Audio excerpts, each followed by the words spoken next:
తెలంగాణలో militancy activity చేయాలంటూ మాజీ ఎమ్మెల్యే టీఆర్ఎస్ నేత బాల్క సుమన్ వ్యాఖ్యానించారు కదా, అది ఎంతవరకు కరెక్ట్ అంటారు?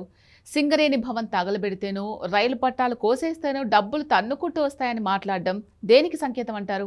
రాజకీయ నాయకులు ఎప్పుడు కూడా తమ భాష పైన ఒక నియంత్రణ పెట్టుకోవాలి. ఎవరైనా మనము ఏదో ప్రజల్ని ఆకర్షించటానికో తన కార్యకర్తలు ఉద్వేగాన్ని పెంచటానికో సమాజ హితము కాని మాటలు ఎప్పుడు మాట్లాడకూడదు. ఒక ప్రభుత్వాలపైన పోరాడటానికి కూడా ఒక పద్ధతి ఉంటాయి. శాసనోల్లంఘన, సహాయ నిరాకరణ, ఇవన్నీ మనము కొలోనియల్ రూల్లో అనుసరించిన పద్ధతులు. అప్పుడు కూడా మీకు ఏదో రైలు పట్టాలను పేల్చడము ఇలాంటి విధ్వంసకరమైన కార్యక్రమాలు చేయలే. శాసనోల్లంఘన పేరిట కూడా విధ్వంసకర కార్యాచరణ ఎప్పుడు చేయలే. అందులో ప్రజాస్వామిక రాజ్యంలో శాసనోల్లంఘనను సింబాలిక్గా ఉండాలి తప్ప సమాజానికి ప్రజా జీవితానికి ఆటంకం కలిగించేదిగా ఎప్పుడు ఉండకూడదు.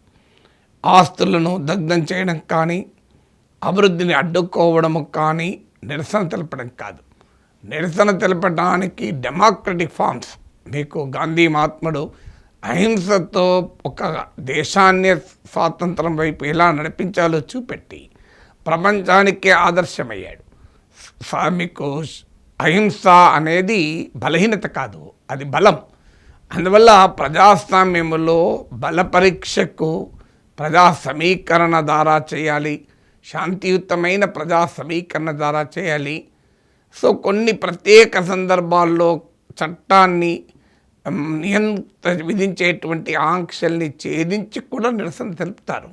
మీకు ఉదాహరణకు అసెంబ్లీ వైపు పోవద్దని మీకు బ్యారికేడ్లు కడితే బ్యారికేడ్లను తోసుకొని ప్రజలు వెళ్తారు. బ్యారికేడ్లను తోసుకొని వెళ్ళడం నేరం కాదు. అఫ్కోర్స్ అది చట్టరీత్యా అనంగీకారమే కావచ్చు, కానీ నేరం కాదు. కానీ మీరు అసెంబ్లీ భవనం మీకు దాడి చేస్తాను, విధ్వంసం సృష్టిస్తానంటే అది ఖచ్చితంగా నేరమే. ప్రజలకు నిరసన తెలిపే హక్కు ఉంది, రైట్ టు ప్రొటెస్ట్. కానీ రైట్ టు రిస్ట్రిక్ట్ కూడా ప్రభుత్వానికి ఉంటుంది. పబ్లిక్ ఆర్డర్ను డిస్టర్బ్ చేసే విధంగా, సమాజంలో హింసా ప్రవృత్తిని పెంచే విధంగా ఎవరూ మాట్లాడకూడదు. ఎందుకంటే రాజకీయ నాయకులు ప్రజలపైన ప్రభావం చూపుతారు, అందువల్ల చాలా జాగ్రత్తగా ఉండాలి.